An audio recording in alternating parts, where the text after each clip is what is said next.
Yine her şey herhalde dünkü Ratneşli üveti vardı ya.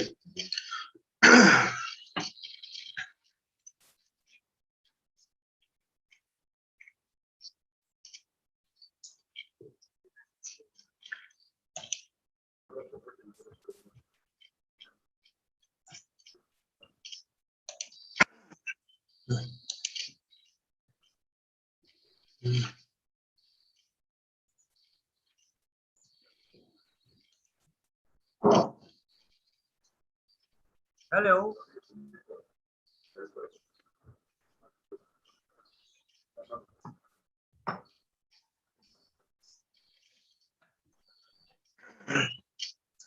Hello, admin, is you Mr. Professor Ratnesh Diviveti?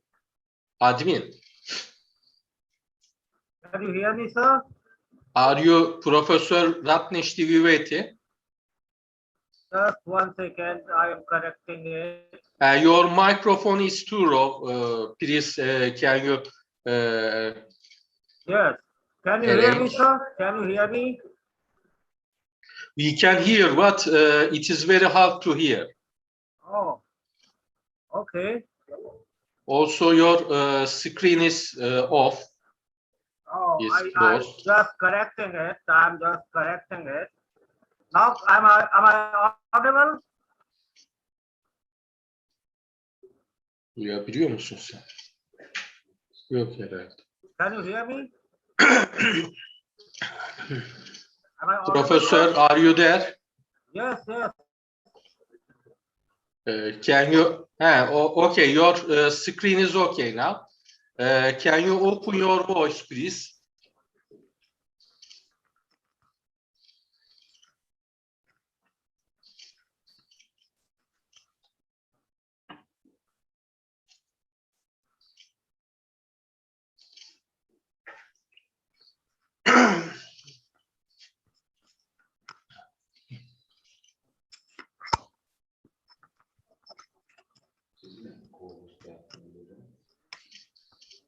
Senin dur. Ben yanlışlıkla. Remove closed. Dur, alt altaydınız. Tamam, şimdi yaptım. Can you hear me, sir? Can you hear me?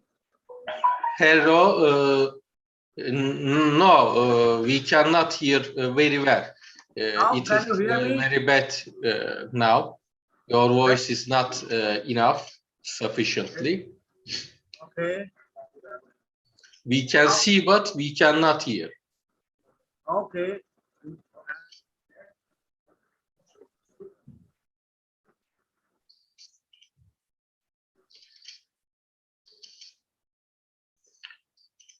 Dear participants, welcome to our sessions, English sessions, today, 5 June 2021.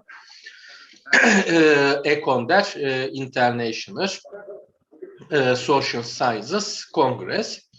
Now, today we will start with our keynote speaker because his speech was cut off because of the electricity conditions in his country. We will continue with his speech, but I think now his microphone is not working. Can you hear me, sir, now? Sir, your voice is, we can hear, but we can hardly hear. It is very difficult to hear your voice. It is too low. Hello. Hello.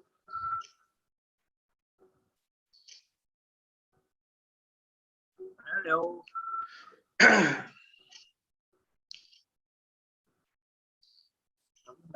So, if it is possible, we can go on with Mr. Nandini Kanekar. Then we will turn to our keynote speaker, Professor Ratnesh Diviveti.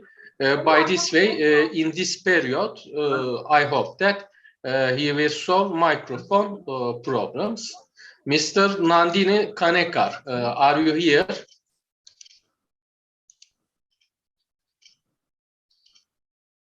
Mr. Nandini Hello. Kanekar. Hello. Can you hear me now? There is some issue, I guess. Mr. Ratnesh Diviveti, Yes, can you I speak can. again? Can you hear me? Can you hear me? Duyabiliyorsun değil mi onu? Tamam, olsun. Okay, Mr. Professor Ratnesh Diviveti, it is okay. Now, please continue the praise you stay yesterday. Now we can hear you.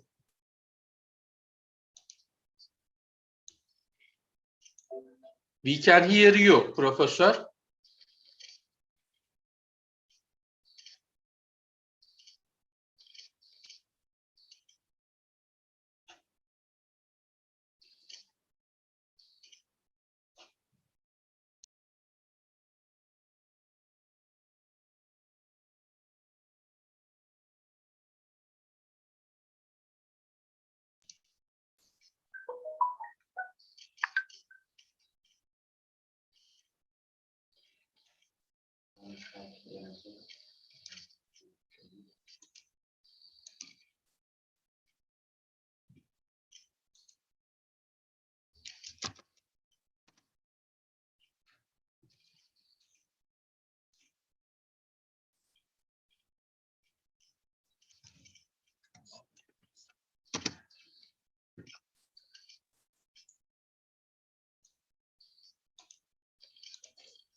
Alo, aleykümselam.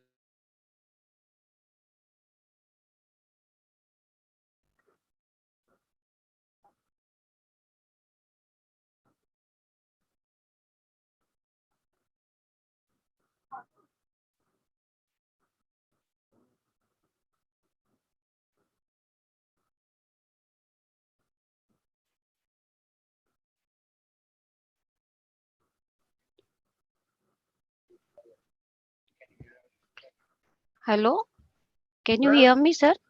Nandini Kanekar. Hello. Hello. Yes, yes. Shall I start, sir? Are you visible me? My presentation? Hello, Professor. We can hear you. We can hear Professor Nandini Kanekar, but we cannot hear Mr. Ratnesh Diviveti. Are you speaking, Mr. Ratnesh? No, we cannot hear. So first we will go on by presentation of Professor Nandini Kanekar. But in this period, I think that Professor Ratnesh will solve microphone problems. I hope that. Mr. Nandini, can you go on by your presentation? Yes, sir. Just I a give minute. I will permission start. to share screen. Yes.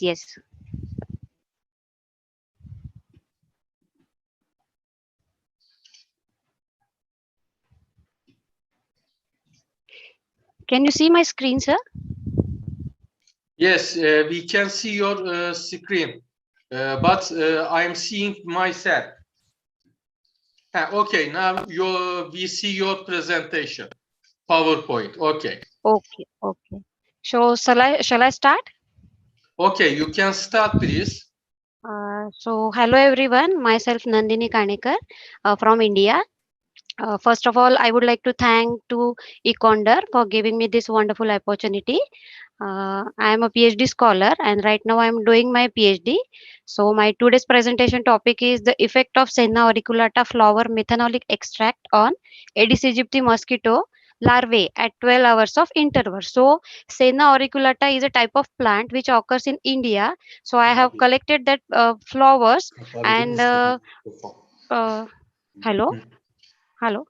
So I have collected that flower and prepared methanolic extract by using 100% of methanol.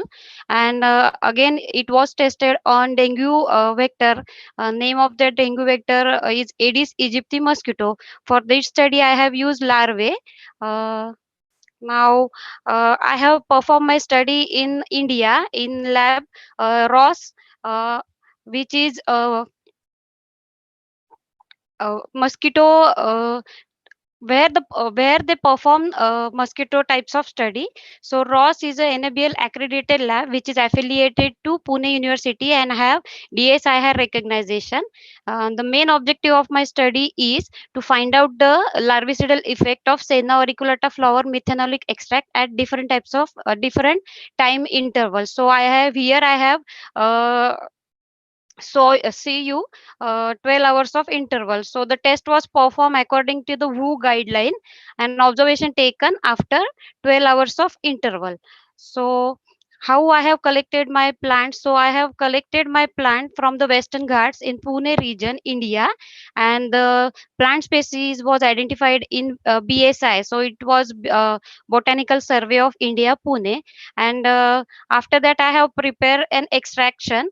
So for the preparation of extraction, I have used the flour and uh, I used flour and collected in a home grinder and taken 20 gram of that flour powder and weight on the analytical balance, and then it was poured into the 100 ml of methanol and take it at duration for 48 hours of interval. So after 48 hours I have filtered through Wattmann filter paper number 1, and after that with the help of heating mantle for 20 to 30 degrees Celsius the filtrate was evaporated and then it passing for cooling down, and then I have prepared stock solution for this, and then I have made cereal dilution for the study. Now this is the picture of my collection of plant. This is plant of Senna auriculata, and that it is easily found in India having great medicinal value. It belongs to family Leguminaceae. Leaf of the plant is dull green and color of the flower is yellow in color, which is small in size, having very short yellow bright flowers and found all the seasons. So now coming to the larvicidal bioassay, the study was performed according to the WHO guideline, and I have made different replication, and the result is concluded with the help of control group, and then mortality were calculated. This is the first ever data which I have performed. The For the study I have used different types of concentration. Why I have used different types of concentration? Because till date there is no data is found, so that I have chosen the concentration from lowest concentration to the highest concentration, from 40 ppm, 80 ppm, 120 ppm, 160 ppm, 200, 300, 400, and last one is my 500 ppm, which is the higher concentration. For the study I have used 25 third and fourth instar larvae and perform 12 replication for each group. So the first picture here you can see that this is the control types of cups which not have received any types of concentration. This is the plain, and second picture is the concentrated solutions which I have poured for various concentration. I have transferred the third and fourth instar larvae to this, and third one is the I have got the result, and below that I will show you that I try to show you that the how live larvae is to be seen. Now coming to the observation table, for observation table I have performed each concentration I have performed 12 replication. I have make a group of 4 replications. So in control group I have seen uh, uh, from replication R1, replication R2, R3, and R4 there is no mortality seen, so average and mortality will be 0 at lowest concentration. That means it was 40 ppm of concentration. In replication 1 it was 0, 2, then replication 3 again it was 0, and replication 4 it was 2. So my total percentage, sorry, total larvae found to be dead was 4, and average was 1%. Mortality was 4%. So slightly I have increased the concentration like 80, 120, 160, and these are my observations which larvae was found to be dead. And as per now, how when I have when concentration increases, the number of larvae found to be dead, the value got also found to be increases. So at the 300 ppm, 400 ppm, and 500 ppm, uh, most of the larvae were found to be dead at this higher concentration. And coming to the last concentration, which in R1, R2, R3, and R4, all larvae found to be dead. So total of that larvae was found to be 100, and average of that 20%, and percent mortality was 100. So here is the graph which will show you that how when I have increased the concentration slightly, then number of larvae found to be dead found to be increases. So this was the depend on that observation table I have performed. I have slot a graph, and this is my mortality in methanol from R1 to R4 at 12 hours of interval. So here you can see this is 40% of concentration, this is 80% of concentration. So how the concentration increases, the rate of mortality was found to be also increases. Now coming to the next replication, larvicidal assay in methanol from R5 to R8. Again concentration is same. Then in 40 ppm concentration, mortality was found to be 4%. And see 160 ppm, this 52% of mortality I was seen. That means LC50 value, 50% of concentration, 50% of mortality was found to be here in 160 ppm of concentration. Then slightly increases as concentration, then value of found to larvae dead found to be also increases. So this is the graph which will show you that larvicidal assay in methanol from replication R5 to R8 at 12 hours of interval. And this graph will show you mortality of larvicidal assay in methanol from R5 to R8. Again in this graph I will show you that in 40 ppm concentration, that means in lower concentration, the value of found to be larvae dead got decreases, but as the concentration increases, the larvae found to be dead got also be increases. So coming to the next slide, that this is the last observation, that it will show you that from replication R9, R10, R11, and R12, again here you can see that 40%, 40 ppm of concentration, there were hardly 1 or 2 larvae were found to be dead. So average of this was 1.3%, and mortality was 5%. So how the concentration increases, 50% of mortality was found to be in 160 ppm of concentration, and average was 13.3. When concentration got increases, value of larvae found to be dead was also increases. 90% of mortality was found in 300 ppm of concentration, and again in 500 ppm of concentration, all larvae was found to be dead. So it will gives you 100% of result. So this graph will show you that larvicidal assay in methanol from R9 to R12, means replication 9 to replication number 12. In this graph it will also show you that at lower concentration, the value of larvae found to be dead got decreases. As you increase the concentration slightly, it will show you that in 80% the larvae found to be dead slightly increases. Again in 120 ppm, well, more larvae was found to be dead. When concentration increases up to 500 ppm, all larvae were found to be dead. The graph will show you the percentage mortality where larvicidal assay in methanol from R9 to R12 at 12 hours of interval. So statistical analysis shows that at from Aedes aegypti mosquito, which I have used in the study larvae, so at 12 hours of interval, LC50 value was found to be 183.258. The fiducimal limit for this is 155.1232. 215.101. So LC99 value was found to be 404.283, and the fiducimal limit for LC99 value is 341.5282. 522.152. So this is my regression equation. Y is equal to minus 1.929 plus not 0.011x. So for this study, I have show you that chi-square value, which a probit analysis shows that 24.962. So result and conclusion: as per the concentration increases from lower concentration to the higher, then mortality were found to be also increases from replication 1 to replication 9 at 12 hours of observation in methanol extract. The result of the study show that Senna auriculata flower meets the specification against the species of larvae Aedes aegypti mosquito in methanolic extract. So this plant Senna auriculata flower powder is found to be effective for use for prevention and control of the Aedes aegypti larvae. The present study revealed that methanol extract of Senna auriculata flower powder at higher concentration was found to be effective against Aedes aegypti mosquito larvae. The extract was found to be easy for handling, and this result will help also to the researchers for the study. So thank you so much. Questions are We always thank you, welcome. Miss Professor Nandini.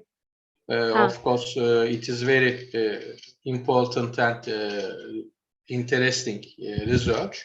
Thank you Thank you, very sir. much. Is there any Thank question, dear participants? Is there any questions?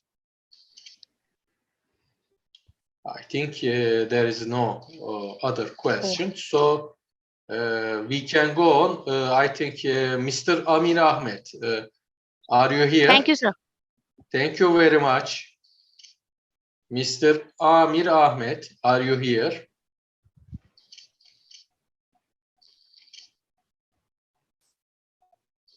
Mr. Amir Ahmed.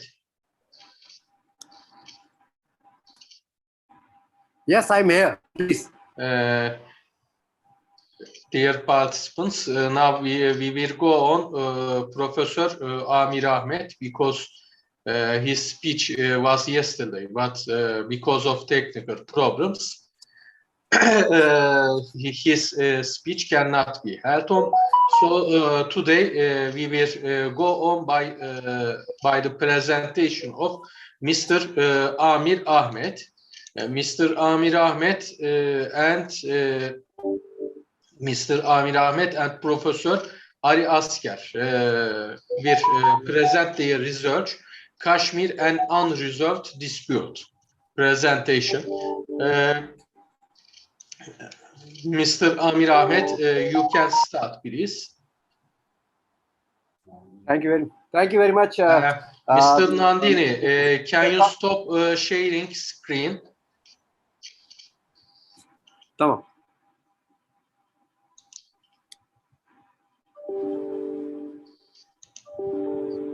Sorry, I can't. Now I think you can share your screen, Mr. Amir Ahmed. So I haven't any kind of sharing. Just I want to go through my. Okay, of course.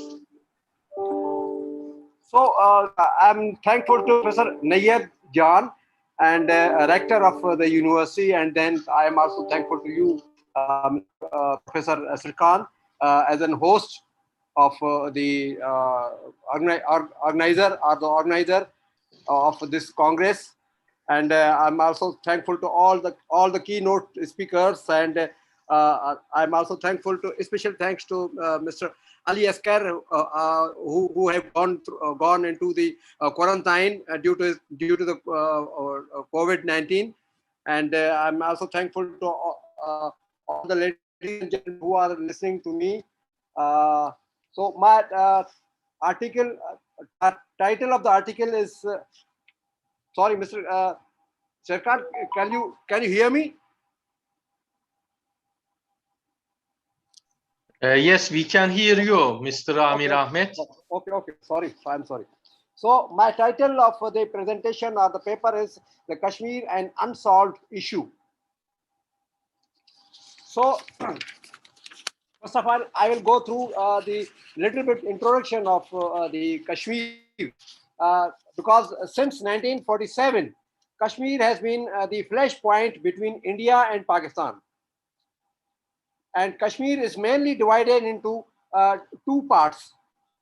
One is called the Indian occupied Kashmir, and second is called the Pakistani occupied Kashmir. Though the peoples of the Kashmir, they are the homogeneous in spite of the religious divine and between Hindu, Sikh, and the Muslims, because there are three type of the religions are there: Hinduism and Sikhism, and the Muslims are living in there. So all religions they share common culture and customs and their language and their political ideals. India and Pakistan mainly focus on international disputes, including Kashmir dispute, and all other disputes. They have actually they have started from independence of Pakistan or the division of the India since 1947, when UK left South Asia and India was divided into two parts, India and Pakistan. We'll go through by the history, that what is the actual history of the Kashmir. So historically, we see that the Ahmad Shah Abdali, a Mughal ruler from Afghanistan, he captured India during the 17th century. India was captured by him in the 17th century, and later on in 1819, the Sikh rulers, they expelled Afghan from the Kashmir, and slowly and gradually the Sikh community became the strong, and they controlled over the Kashmir. So the first Sikh ruler was Raja Gulab Singh, who and his family ruled over Kashmir till 1947. Those rulers were called the Dogras in the history of subcontinent. So Gulab Singh in the year 1839 extended his power to Baltistan and Ladakh near the Tibet into the China. In the year 1844, Britishers started wars with the minorities of the Kashmir, and slowly these minorities joined Dogra rule. By the Treaty of Amritsar in 1846, Britishers allowed lands to the minorities of the Kashmiri people. In the meantime, Gulab Singh purchased the different parts of the Kashmir. Though he was a ruler, but slowly and gradually he purchased more land to enter into the Kashmir in the Kashmir Valley. He purchased the different parts of the Kashmir into the at that time into the 7.5 million rupees, Indian rupees at that time. We look into the population of the Kashmir during the Dogra Raj. The majority of the population were the Muslims.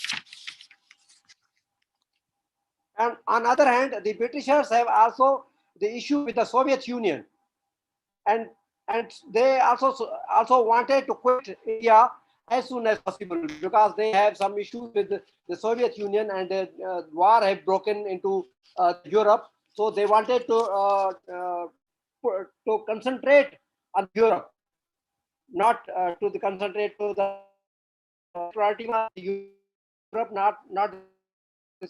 So they slowly and they started leaving. So the Kashmir was a princely state. Britishers opted. They offered all the princely states in India. They gave the three options to them. All the three princely states. Either they will have to join India, number one. Number two, they will have to join Pakistan. Or one, either if any state they wanted to be independent, they are free to be independent. So the ruler was the Sikh, and population was the Muslim. So ruler wanted to join India, and the peoples of Kashmir, they wanted to join Pakistan.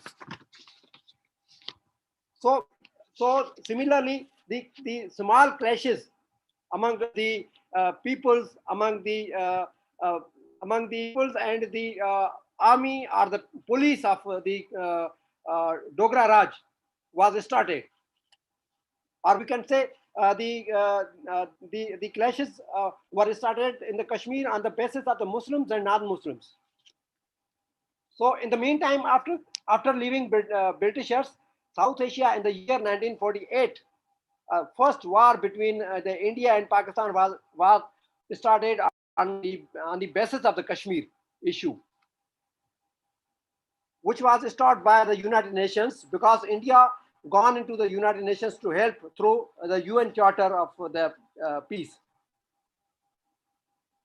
So many plans were made to resolve the Kashmir issues by the other states of the world, as well as for their friends of the India or friends of the Pakistan, but none of them was came up to the resolution of this issue. And in the year 1962, Sino-Indian war was also broke out, due to which Chinese invasion into Ladakh. They also entered into the Ladakh area of the Kashmir. And another war between the India and Pakistan, which was fought into 1965. It was also broke out just after the gap of the 3 years in 1962, and then in the year 1965. So then in the year 1972, Simla Agreement was held between India and Pakistan, by which they were agreed that all the disputes will be resolved through the bilateral agreement was signed, and through that bilateral talks we will have to solve the issues. Nobody other will come into our issues or our problems. So in this way, the Kashmir problem still became the bone of contention between the both states, India and the Pakistan. So since the late 1980s, many dialogues have been made between India and Pakistan on the Kashmir issue, but result remain zero. So in the meanwhile, many atrocities held in occupied Kashmir, especially on the Muslims, on the basis that these Muslims giving the refuge to the Pakistani peoples in Kashmir, and those are spreading the terrorism in the valley. But India did not yet prove the positive thinking in the United Nations that they are helping the or helping the terrorists, or they are giving them to the people from the Pakistan, coming from the Pakistan. And in Indian Army, while violating the human rights, took many Kashmiris into the torture cells. So now what about the another subtopic? It is the peace process. So during the year 2003, Indian Prime Minister Mr. Atal Bihari Vajpayee and Pakistani President Pervez Musharraf agreed to cease fire on LOC to put at the end. The fresh clash and the counter attacks once again started by the both countries. As far as the Mumbai attacks were held, in which India blamed that it is done by the Pakistan, for which Pakistan always denied. And so Kashmiri Muslims were killed by the India, and for which Pakistan blamed the India that they are violating the human rights in the India, and they are killing many Muslims. But India also denied the same things. So now another subtopic I want to share you. It is a peaceful resolution of the conflict. So in this subtopic or sub-issue, the Kashmir required very serious attention. The peoples of the Kashmir are the Kashmiri government, Indian Kashmir government, because majority of the Kashmir belong to the Kashmir India. So that the Kashmir required a very serious attention for the resolution of the issue, because both India and Pakistan now are the nuclear powers, and if there is any type of the clash in this area, in the region, ultimately the the nuclear war may broke out.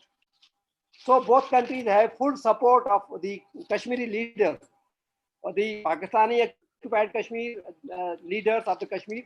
They are occupying. They have the full support of the. They are supporting the Pakistani government, and the Indian held Kashmir. They are supporting the Indian governments, Indian leadership. So worldwide diplomats also tried their best, but both countries, India and Pakistan, they are not too serious to resolve it. Though world leaders also agreed for the plebiscite on this issue, but India refused to do so. So in the end, when I conclude it as that the Kashmir, it is the issue which have deep roots into the India and Pakistan both, and many agreements have been signed, but no possible suggestion or conclusion came out. So both countries have their own interests of the Kashmir, so that's why they are not taking serious actions or for the resolution of the Kashmir. So to solve the bilateral dialogues, they should be started as per the Shimla Agreement. I believe that as per the Shimla Agreement, which was signed between India and Pakistan in 1972, the new series of the dialogues must be started to resolve the issue of the Kashmir. Otherwise, the plebiscite may be allowed as the United Nations resolution to resolve this issue. So many politicians have also given their own solution or the own resolutions in the different congresses of the different conferences. But none of them, Pakistan and India, both, they have applied so far to resolve the ongoing dispute. So this was my generally short presentation. If you have any question, please, I'm here to. So thank you very much. Okay, thank you very much, Professor Amir Ahmed. Is there any? I think Mr. Professor Ratnesh Diviveti has question, but can you speak again? Can you hear me? Hi, okay, we can hear you.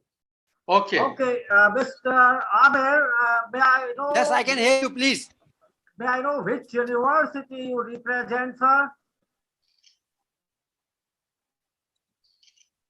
We can hear you.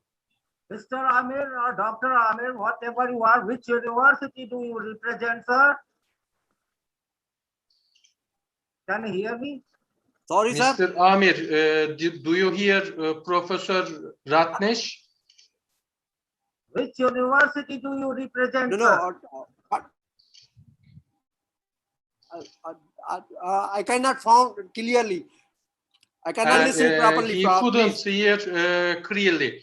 Can you say the question to me, and I will ask Mr. Amir Ahmed. Okay. Since you are hearing me, I doubt the knowledge and general knowledge of this scholar who is presenting the paper, because his knowledge is very poor about Kashmir issue. There is absolutely no issue in Kashmir. Kashmir belongs to India and it is illegally occupied. A part of Kashmir is illegally occupied by Pakistan. As far as 2611 is concerned, Condoleezza Rice, the Foreign Secretary of the United States of America, has clearly approved before media that there was Pakistan and Pakistan army hatched the conspiracy of 2611. He is talking about 1972 Shimla Agreement. Those are gone days. What you are doing in Balochistan, everybody knows. What you are doing in atrocities by Pakistani army, burning the huts and houses of Baloch tribes, raping the women and girl of Baloch tribes, everybody knows. You are talking about Kashmir.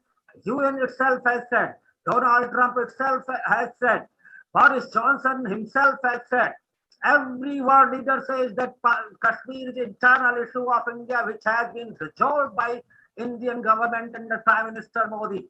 where you are. Your knowledge is of a third grade. You don't know anything about Kashmir. Please go brush up your knowledge and then come, Mr. Ahmed. Thank you very much. Now I'm coming to my paper because I'm already delayed. I will, Okay, start first of from all, where I have left. I translated to Professor Amir. Professor Amir, Mr. Professor Ratnesh says that Kashmir belongs to India, and of course, he is speaking about his claim. We hope that both countries will solve the problem peacefully. Thank you very much, Professor Amir Ahmed. I think there is no other Let me question. please, can I reply? Can I reply? Can I reply? Okay, you can say, but of course we have limited time, and both Pakistan and India are good countries. So actually, okay. I will start my paper. I'm running out of time. So I have actually, Please, first, Mr. Amir Ahmed, I think he wants to say something, but he goes away. Okay, Professor Ratnesh, please continue your presentation, which was cut off yesterday. Yes. And again, I will reiterate the same thing. Kashmir problem has been sorted out by India, and it is nothing like, there is nothing like that. That has been divided in two states, Ladakh and Jammu and Kashmir. Everything is sorted out. The only issue, the only problem is with Pakistan occupied Kashmir, and the problem in Balochistan, where Pakistani army is doing atrocities on Baloch tribes. Every day I receive messages from Baloch people that how and what type of atrocities Pakistani army is doing there. And as far as the 72 Simla agreement, I also want to remind Mr. Ahmed that in 1959, Liaquat Ali Khan, Pandit Nehru has signed an accord that both the countries will take care of minorities in their respective country. But Pakistan has been demolishing temples, beating up, torturing of Sikhs, conversion of Christians, Sikhs, non-Muslim into Christian, into Muslim, and then kidnapping that adolescent girl and forcing them to get married with Muslim youth. All these things are happening against the accord which has been signed between Liaquat Ali Khan and Pandit Nehru. He talked about 1999 Lahore Agreement. Parvez Musharraf was the president of the Prime Minister of the Pakistan. Honorable Atal Bihari Vajpayee was Prime Minister of India. He extended a hand of friendship towards Parvez Musharraf, but he betrayed and sent the army to Indian border without bypassing the agreement. And what they got a befitting reply by Indian forces. What happened in 1947 in Kashmir? He's saying it was internal clashes. No, Pakistani army in loads of trucks sent Pakistani troops in Kashmir, which was then ruled by, his knowledge is again poor. He was not a Sikh ruler. He was a Hindu ruler. Maharaja Hari Singh was the ruler of Kashmir. He requested Pandit Nehru to send Indian army and signed an accord with Pandit Nehru. The Indian army was airlifted to Kashmir, and they fought against the Pakistani intruders in the getup of tribes. And then they were again that according to that accord, Kashmir, larger part of it belonged to India, while Pakistan kept intruding towards a smaller part of Kashmir, which is now called Pakistan occupied Kashmir. The real problem is Pakistan occupied Kashmir. Thank you. I'm again starting here with one Indian Muslim friend of mine, Miss Zubika Liaquat, who inspired me to speak to many scientists across the world and to brief my listeners, my audiences. I was talking about the authenticity and investigation of WHO, World Health Organization, which was carried out in China in Wuhan, establishing and rejecting the theory of lab-created virus, which has gobbled up 2.5 to 3 million lives across the world. If we really want justice, I will start from the point where I had left. If we really want justice, 215 countries have suffered with this virus. 3.5 to 4 million people have died because of this virus. If it is natural, we can blame nature. We can blame our lifestyle. We can blame our fooding habit. But for God's sake, if it is man created inside a laboratory in China, whom you will blame? Held the country responsible. Yesterday, I was reading the remarks of ex-president of America, Donald Trump, and then a senator of America from Kentucky. He was saying the same thing. Whether this virus is man-made, whether this virus is natural, a thorough, independent investigation is needed. Two-thirds countries of this world are doubting the investigation led by World Health Organization because half of the investigative team members were Chinese nationals. They influenced the report and they submitted the data of something which was 2 years old. So how I am concluding how this investigation should go. The first thing is, I think it is finished, Mr. Ratnesh. No. Traditional, I am talking about how the investigation should happen. Number one, 215 countries are affected by this man-made virus. At least there should be a 215 member team. Each country should send at least one representative in that investigative team, from intelligence agency to biosafety expert to biosecurity expert. And how it should take place: a field survey in entire Wuhan city, talking to the people in very confidence and secrecy, and to find out whether this was a pure zoonosis event or with or without intermediate host. Infection at a sampling site of a lab employee. The lab in question, Wuhan Institute of Virology, China Center of Disease Control, Wuhan Center of Disease Control, take the sample of those employees who are working during those days in December 2019 and November 2019 when the virus broke out. Take the sample of those people. Infection during transport of from the beef market and how it traveled from the zero patient who was a 58-year-old lady to the rest of the Wuhan market. Lab acquired infection, LAI.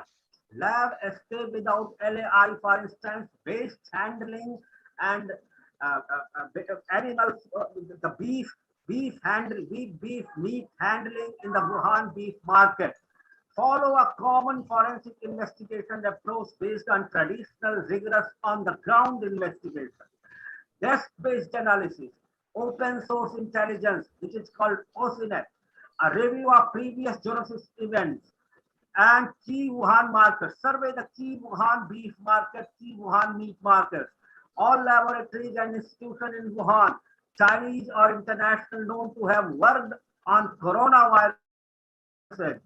Find out where is the director of Wuhan Institute of Virology. Hospital records from 2019 to 2021 have full access.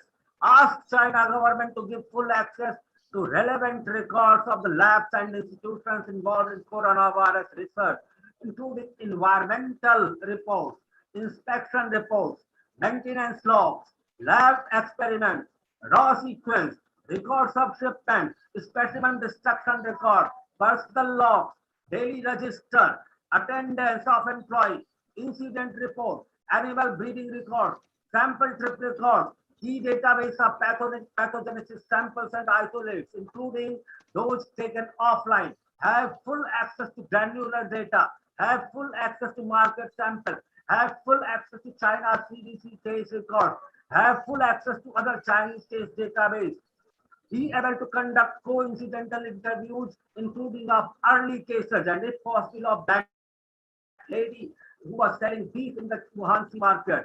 And now on this letter, which is developed by a by a Russian scientist, signed by 1 dozen Chinese scientists who are now missing from China, I answer that Indian journalist Rubika Liaquat that she was asking to God, Parvardigar, that protect us. In this case, I told her what a Parvardigar or Parampita or Jesus or Hindus God can do on these adverse situation of virus when human being itself has all instruments of its death within.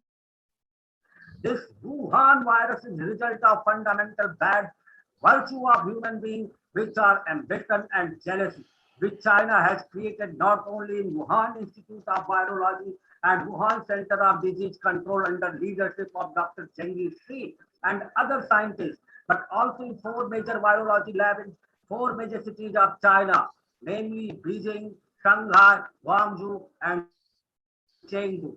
So finally, I will tell you, in these, I have visited China at least 3 times, and I encountered an invitation of a top-rated think tank who funded my trip. They allowed me to visit all places, but I was there in Chengdu for 3 times, but they did not allow me to visit only one place, which I suspected was a biological lab on the outskirts of Chengdu in Leshan. Leshan is a Buddhist town where the tallest statue of Lord Buddha is established on the juncture of 3 rivers. So that is how China works. They work in very secrecy. They don't allow data to go out. They don't allow any foreigner to report on what is happening in China. We recognize and we support my team, which includes that Russian scientist and 1 dozen Chinese scientists. My friend from Turkey, the scientist from Turkey who has submitted a paper to CDC America that India was safe during the first wave of coronavirus because they had applied a booster dose of BCG vaccine to majority of the population. But this time, in second wave, the mutant virus, the multiplication, this is very important fact that no natural virus can multiplicate so rapidly as this Wuhan virus is doing. And third point is, I have told that a natural virus have 35,000 to 45,000 base pairs. This Wuhan virus has only 35 to 50 base pairs. This indicates the virus is not natural. So unless we do not find the real cause of origin of this virus, we will not be able to stop the pandemic. Maybe today it is slightly vanishing from the society, but if in any smallest part of the world, any strain of the virus is remaining, it may multiplicate to entire world. So we, my team, recognize that as an international agency that must rely on the collaboration of its member states. The World Health Organization is limited in what it can achieve in this type of investigation. It is not our intention to undermine World Health Organization, which is working under challenging circumstances in a time of tremendous global need. Although the joint team investigation was a significant opportunity for the international community to gain some limited and highly curated data from China, which they failed to do. I underline, WHO investigations failed to extract data, primary data from Wuhan, which would have helped otherwise to figure out whether the virus was natural or man-made. With more than 2 to 5 million deaths more than in last 1.5 years, more than 100 million infected by COVID-19 or Wuhan virus worldwide, and a massive global disruption, economic collapse, impacting some of the world's most vulnerable population. We cannot afford an investigation into the origin of pandemic that is anything less than absolutely thorough, credible, transparent, and have representation of all affected countries, and have a joint team of scientists, intelligence experts, safety experts, surveyors, and all people. If we fail to fully and courageously examine the origins of the pandemic, we risk being unprepared for a potentially worse pandemic in the future. Unless and until we do not know the origin of the virus, let us not stop, because another pandemic is on threshold if we will not be able to find the origin of Wuhan virus. With this, I thank Professor Tekhan DİLEK for allowing me and inviting me as keynote speaker. I thank all the honored guests, scholars from all across the world for listening me. I hope if you have any questions regarding my submission on serious doubts on the theory of WHO and China on origin of Wuhan virus, you are most welcome. Thank you. Thank you, Professor Ratnesh Trivedi, for your keynote speech. Of course, there will be some problems between countries. It is normal, international relationships. So, is there any question to Mr. Ratnesh Trivedi about his speech? I think Mr. Abhishek Pandey. Abhishek Pandey. Yeah, may hello. I? Hello, we can hear you, I think. Okay. Sir, my question is, if this COVID-19 is a human, man-made virus or a natural virus, it's a matter of debate. But my question is, do a virus have waves like second wave, or in some countries third wave? How it's possible that a virus have waves, and that too in a particular region of a country, or that too in a particular country? This is my question, sir. That's Mr. Abhishek, that's very, very significant and very valid question. See, a wave of a virus is directly related to what extent the first instance, first examples, first cases of the virus spread is cured. Suppose we had a virus outbreak between January to June in India. And now we have opened the lockdown after examining that things are slowly, gradually are improving, virus outbreak is receding, and it is okay to open the market, allowing the people to travel nationally or domestically. In that case, what happens? A patient goes from one place to another place. Suppose a patient from Singapore travels to South Africa. And if he is infected by virus, he will go to other place. There in South Africa, there are already few patients. And once a person sneezes or coughs in the atmosphere, and there is another person who is there with another at another place, both viruses react with each other, and during this reaction, sometimes what happens, the virus mutates into a third byproduct, which is called stray or mutant. So those mutants again travels from one place to another. Mutants may cause the second wave. Now you are listening about Vietnamese variant, England variant, California variant, and it is on the basis of the origin of the place of the origin of the mutant virus. Similarly, we call it Wuhan virus. Now, this is one thing, that mutant causes second wave or third wave.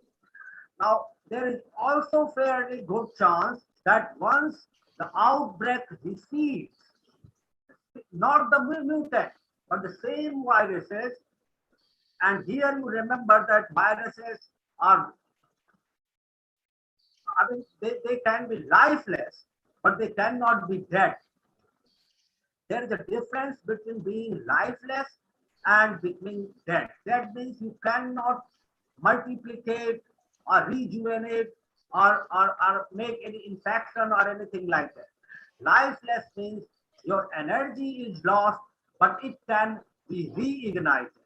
Similarly, a virus can be lifeless but not dead. So once the first wave recedes and we start feeling that everything is okay, while the truth is that virus remains inactive in the atmosphere and in the human body. That causes multiplicating after certain period of time. And that again spreads in the society from one person to another. Like in second wave in India, earlier during the first wave, it was believed that one person could have infected 25 to 30 people. But this time, in second wave, a person infected with the mutant had the capability to infect at least 700 to 800 persons. Similarly, we don't know that what will be the intensity of second wave. Generally, it is believed, and it is due to historical evidences. We cannot guarantee even whether the second wave will be catastrophic or the first wave or the third wave. Whatever medical experts are saying that second wave was heavier, took maximum life, while the third wave will be little not that much intense or something like that. However, all the statement is coming from 1918 Spanish flu example, where the virus had 4 waves. This outbreak had 4 waves, and altogether 20 lakh people had died only in Indian subcontinent. It is also called as the Spanish flu, which came from Spain. Similarly, we don't know, we cannot guarantee whether, I told you why a wave comes. We start believing that everything is okay, people start moving out, not wearing masks, mixing up with the people, and it can be that some person is carrying that virus and it multiplies from one person to another, from 1% to 800% to 800%. You can multiply like a neutron from 1 to 3, 3 to 9, 9 to 27, something like that. So it happens like that. That is why I am telling, unless this virus is not completely vanished from entire world, even if it is remaining in a smallest island in ocean, it can spread to anywhere, from that place to entire world. So apart from discussing about waves, we must discuss about how it was originated. Only then we will be able to find the real medicine for it. Vaccines may provide a cure. They provide, you develop your antibodies to fight the virus. But what if vaccines are not the medicines? Please remember, medicines are different. Vaccine is different. Vaccines give you protection to fight with the virus. Medicines cure the disease. So we are still looking for medicine, and that is possible only when we know the roots of the virus, whether it is artificial or not. I hope I answered it. Yes, thank you for your answer, of course. Now our next presentation is Mr. Saleh Goltabar Esmail Abonayeri. Are they here? I think they are not. Mr. Abhishek Pandey, do you have presentation? Sir, my presentation is tomorrow evening. Tomorrow evening. So, okay. Now, Is there, I think, Van Mai is here. I see that. Van Mai, I think you have presentation today. Are you ready for your presentation?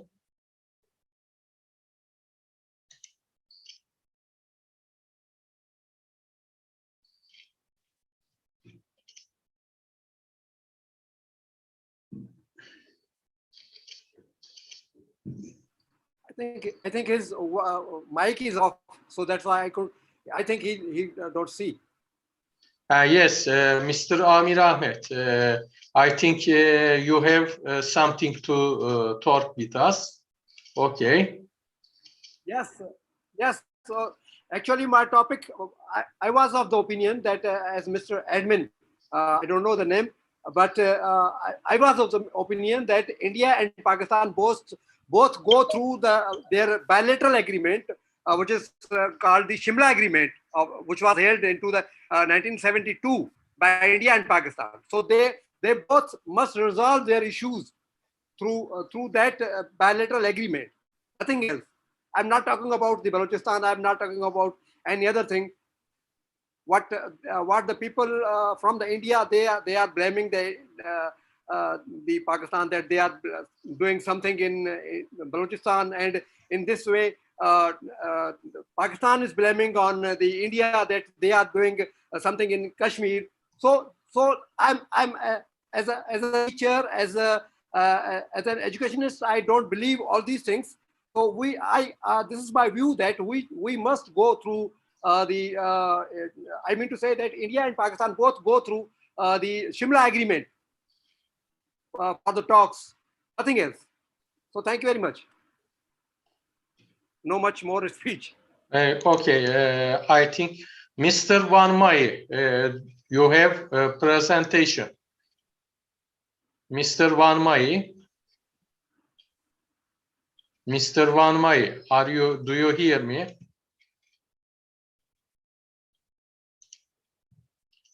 Van Mai, are you here? Is there any option you can write him, please, or SMS him? I suggest. Mr. Ahmet, thank you very much for your answer. But I think we have Van Mai, one of our presenters, Van Mai. Van Mai, can you start your presentation? Do you hear me?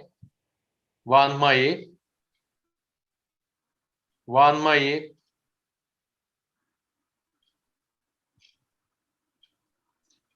Okay, Mr. Birar Ahmet Bat. Birar Ahmet Bat.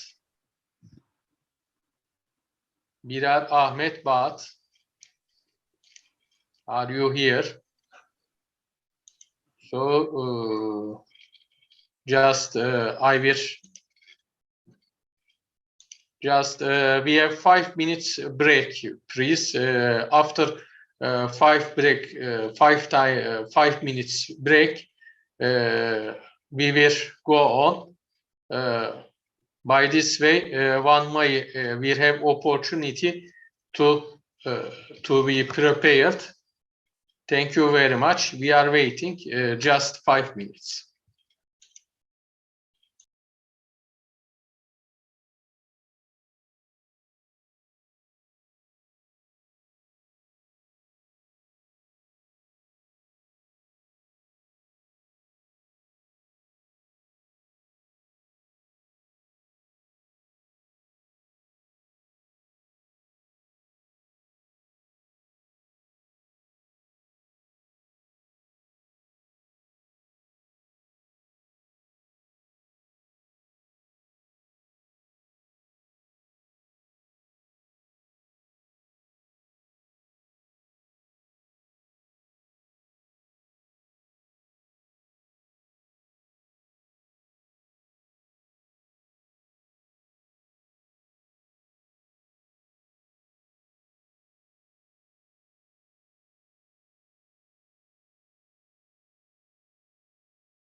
Dear participants, after 5 times break, we are here again with you.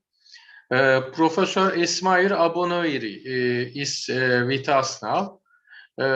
Professor, are you ready for your presentation?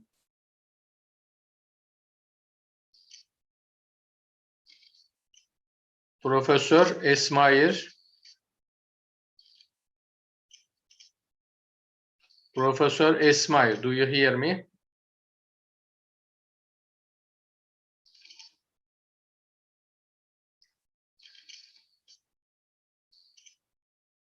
Professor Esmail Abonoiri, are you ready for your presentation, please? With Sareh Goltabar, Financial Market Prediction based on STM Auto Encoder Framework, a case study of Tehran Stock Exchange.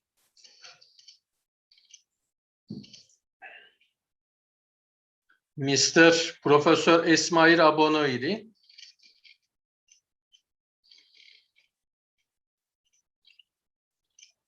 Professor Esmail Abonoiri, are you here?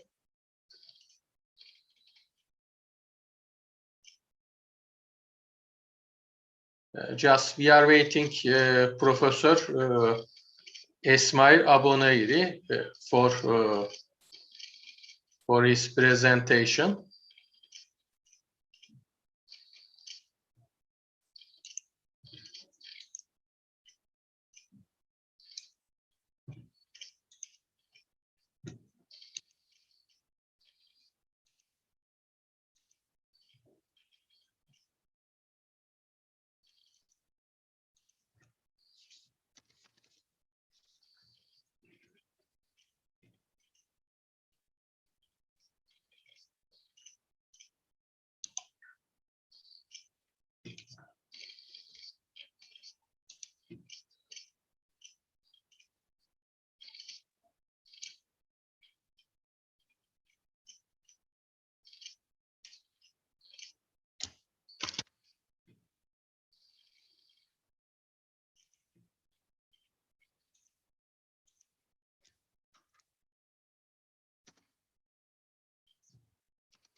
Okay, I think there is problem in internet connection with Professor Esmail Abonoiri, but we are trying again. Professor Esmail Abonoiri, can you hear me?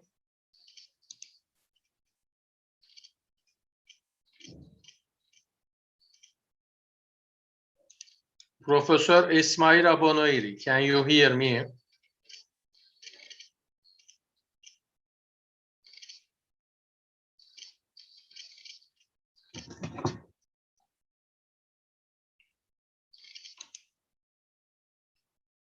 I am asking again, Professor Esmail Abonoiri, can you hear me? Are you ready for your presentation?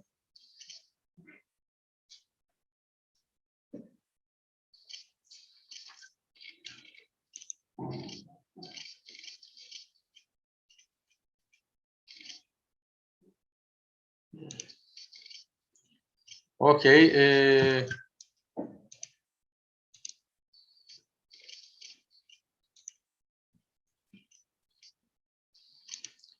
Okay, so we have sessions tomorrow again. So there are some presentations which cannot be held on today.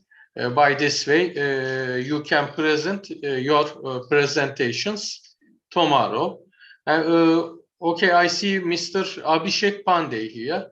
Mr. Abhishek Pandey, if you want, you can present your presentation today. Sir, I didn't prepare my slides, sir. Because my schedule was tomorrow. Tomorrow evening I will present, sir. If you want, you can present tomorrow. If you want, today, whatever you want. Sir, tomorrow I will present, sir. Okay. Okay. Thank you very much. So hope to meet you again tomorrow. Today our sessions are ended. Thank you very much.